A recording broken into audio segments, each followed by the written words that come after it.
What's happening, my beautiful people? My name is Mike LaBelle, and welcome back to Goals FIFA Academy, second episode, and we're talking about formations. It's going to be crucial to your success rate in FIFA, getting the right formation for you, your gameplay, and knocking out those tactics. Make sure everything aligns in a beautiful manner. All that good synergy. And let me know in the comments, do you agree with these choices? Where would you list them? Don't just say, nope, those aren't the formations for me. I want to hear your opinion. If you appreciate the content, drop a thumbs up. It's free to subscribe. All of that good material. But without further ado, let's talk about formations. First up on the docket, starting with a staple formation, the 4-2-3-1. Very classic because it does have those holding midfielders and it allows you to be versatile. You can play slow, you can play fast, you can look to absorb pressure on the defensive end and leak out and hit those counterattacks. I'm not saying that I'm promoting that. I don't like the drop back movement in any FIFA installment, but it does have a certain level of effectiveness. And this formation will allow you to do that with a certain level of conversion. Definitely going to frustrate people. And it's a good starting formation because it does help so much on the defensive end, especially having a mix of narrow players and then also having some width. So you're not necessarily giving away a lot of free passes, and you can be aggressive on the defensive end because you have that additional coverage. You know that in the back of your mind, okay, I've got a couple holding mids. If one of them gets beat, maybe the other one can recover. You get a Conte running around in the midfield. He's going to cause problems. He's going to frustrate people. And that's kind of what it's all about. You want to disrupt their flow. Next up, we have the 4-1-2-1-2, the second variation. I definitely prefer the second variation heavily in comparison to the original 4-1-2-1-2 where you have a left mid and you have a right mid. And that's mainly because the build-up is cleaner. You can get some of that width if you use your fullbacks where they're overlapping or they're just not staying back on the defensive end. If you're comfortable with that type of tactical setup, it's a little more aggressive. They will give you the width for some of the outlets, which I would say is a bit of a weakness in this formation, is when you do win possession.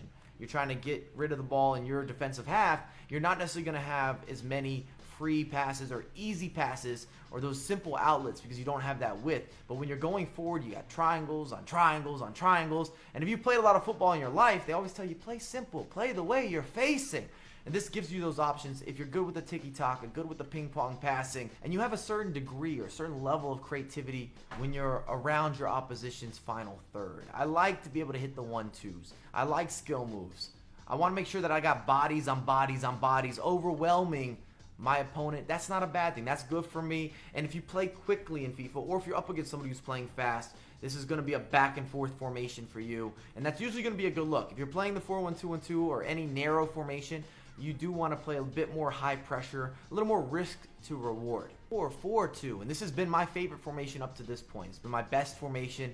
It gives you some of the benefits of the 4-2-3-1, but you get two strikers. I'm pretty good with picking out striker to striker through balls or even those little 1-2 passes. And I like having the option for an early cross or having one striker be able to knock down a pass for the other striker. Whether it's a lob forward, that is a cross. If you have the composure to pick it out, you can do that without too much trouble. And I always feel as if a player on the offensive end is open. If you're patient in the 4-4-2, you always have a winger that you can switch the pitch to, or you always have an overlapping run that's going to happen as long as you're not rushing your gameplay. And in FIFA 20 in particular, that's pretty important that you do have a lot of patience, both defensively and offensively, or you want to mix up your aggressive play with some passive play, keep your opponent guessing. And I really like the 4-4-2. The only downfall is that if someone's able to get past your center mids, you're not going to have the same coverage as a formation that has holding midfielders. So you're not going to have that shape, so to speak, that you would get with a stopper, someone who sits on top of the center backs, and you know they're going to be a sure thing. I referenced Conte earlier, and he works in the 4-4-2. He really works in any formation. One of the best midfielders in FIFA 20.